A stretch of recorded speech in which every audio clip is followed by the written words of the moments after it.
Well, it's campaign season, and just like everything else in this country, campaign ads have jumped the fucking shark. Now, as per usual, Southern conservatives are on the very vanguard of crazy, crazy bullshit.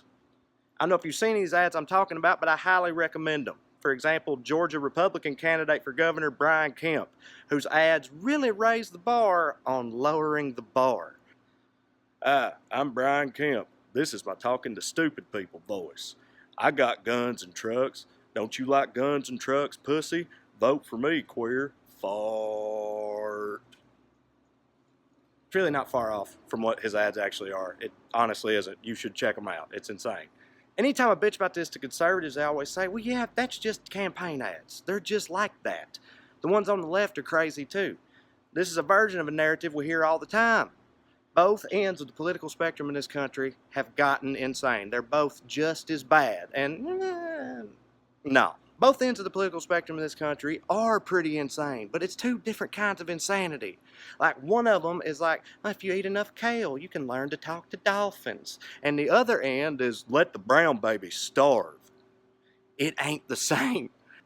One of them is worse, and the same thing goes for the campaign ads. There's no liberal equivalent to that Brian Kemp shit. There's not, because if there was, they would be rioting in the streets on the right. They couldn't handle it if we were as crazy as they are. And to prove it, I made an example, a very low-budget, poorly produced example of what a liberal campaign ad might look like if we were as fucking crazy as some of y'all have gotten. Here we go.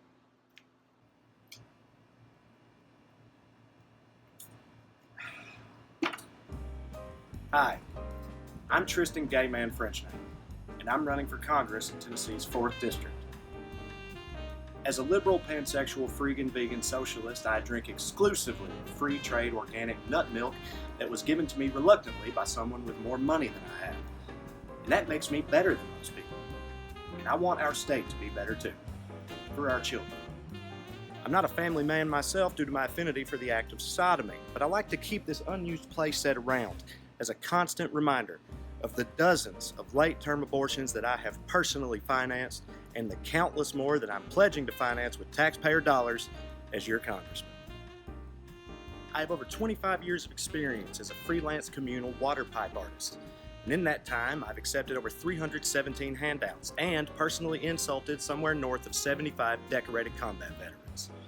And it's that same dogged persistence that I'll bring to my program to confiscate and resell every personal firearm in the state. And the proceeds from those sales will go exclusively to fund slam poetry programs in Muslim refugee communities in coastal cities. And that's a promise. I also proudly served in 3 tours of duty in the War on Christmas. And so you can believe me when I guarantee you that I will replace all Christmas programs at state public schools with How to Be Gay classes. Oh, I'm sorry. See, I kneel no less than 5 times a day under the assumption that somewhere in this country our national anthem is playing, and I don't want to miss an opportunity to disrespect it. That's just the kind of gender non-normative person I am, and the type of gender non-normative congressperson I'll be with your support. Thank you, and hail Satan. So you see, conservatives, you see how out there and over the top that probably seemed to you, probably seemed like that's your worst nightmare, right? Yeah, well, that wasn't real. Brian Kemp is. Y'all have long since become a parody of yourselves, and that's why I wouldn't trust you to run a fucking lemonade stand at present, let alone this country. I really regret shaving.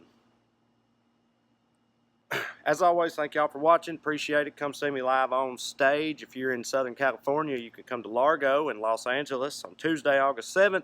See me, Corey, and Drew, and some special guests, Nick Kroll, Mia Jackson, and more. It's going to be a good time. You need to be there.